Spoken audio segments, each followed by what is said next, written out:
ہمیں CPR آنا چاہیے۔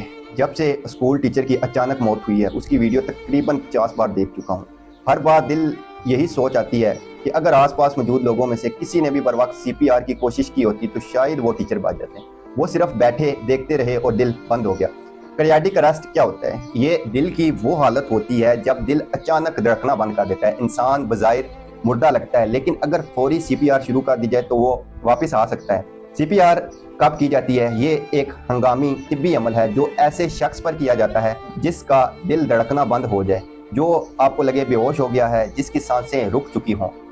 اچھا، کیسے کیا جاتا ہے؟ ایک شخص کو مکمل طور پر لٹائیں، پہلے 30 بار سینے پر زور سے دباتے جائیں، پھر 2 بار منہ سے سانسیں دیں۔ یہ عمل بار بار دہراتے رہیں جب تک طبی مدد نہ پہنچے۔ یاد رکھیں، CPR کرنے والا شخص ڈاکٹر نہیں ہوتا، لیکن فوری رد عمل ایک عام انسان کو بھی ہیرو بنا دیتا ہے۔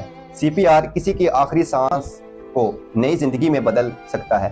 آپ تمام لوگوں سے اپیل ہے، خدارہ CPR سیکھیں، خود بھی سیکھیں اور دوسروں کو بھی سکھائیں، اور اس ویڈیو کو آگے ضرور شیئر کریں۔ جزاک اللہ خیر۔